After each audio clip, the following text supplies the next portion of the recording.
अस्सलामुअलैकुम, मैं हूं हुरैन फातिमा और आप देख रहे हैं हिमायती न्यूज HD चैनल। नजर डालते हैं आज की अहम खबरों पर। Sanghar chairman municipal committee Rashid Islam की जानिब से म्यूनसिपल कमेटी के रिटायर्ड होने वाले मुलाजमीन में 30 लाख रुपए तकसीम किए गए। इस पे बात करते हैं अपने नुमाइंदे इशफाक सलहरी से।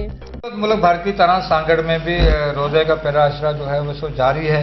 अफ्तारी और सहरी के अलावा जहाँ पर जो है फ्रूट की खरीदारी और कपड़ों की खरीदारी का सिलसिला अभी तो शुरू नहीं हुआ, लेकिन अफ्तारी और सहरी के हवाले से यहाँ पर इंतजाम जो हैं वो जारी हैं।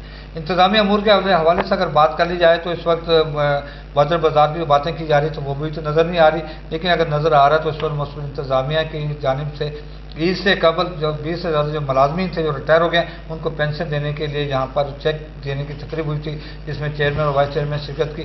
इस हवाले से हम बात कर लेते हैं पहले वाइस चेयरमैन से, उसके बाद चेयरमैन से। सर जी क्या कहेंगे? बिस्मिल्लाहिर्रहमानिर्रहीम।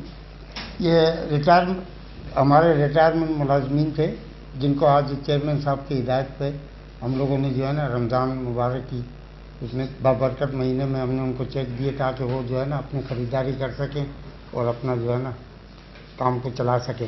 जी, ईद के से कबल चेयरमैन साहब की जानिब से एक अच्छा इक़दाम है, क्या कहेंगे इस इक़दाम के हवाले से? बिस्मिल्लाहिर्रहमानिर्रहीम। जैसा कि हम हर महीने पेंशन जो हमारे रिटायर मुलाजिम हैं उनको हर महीने हम पेंशन के चेक देते हैं और इस महीने ये अभी लाजमी ईद आ रही है और इस महीने हमने तकरीबन 30 लाख रुपए जो है हमने पेंशनरों को दिए और ईद से पहले जब दोबारा भी इंशाअल्लाह ताला हम देंगे।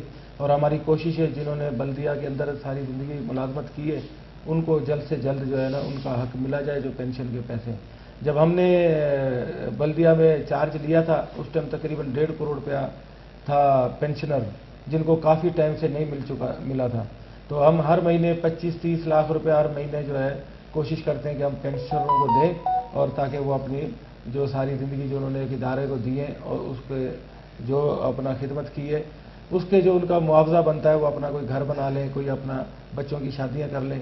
तो रूटीन में हर महीने हम करते हैं। तो इस महीने भी हमने अभी ये चेक तकसीम किए हैं रिटायर मुलाजमों में। जी, ईद से कबल एक और चेक इसी तरह किस्त दी जाएगी और इसके अंदर जो है 30 से ज़्यादा जो मुलाजमीन जो रिटायर हो चुके हैं उनको किस्त वाले होते हैं उनको स्कॉलरशिप कह ली जाए या उनको पेंशन कह ली जाए, ये सिलसिला जारी रहेगा। जरूरत समझ के कि इस तरह की अगर रिटायर मुलाजम को बर वक्त अगर उनको तमाम रकम दे दी जाए तो उनके यकीनी तौर पर उनके किसी काम आ सकती है। भारत चेयरमैन की ये भी काविश अच्छी है कि किस्त वाइज अगर किस्त उनको दी जा रही है तो यकीनी तौर पर उनके जो सिलसिला जो है वो जारी रहेगा। कैमरा टीम के साथ इशफाक सलहरी, सांगड़।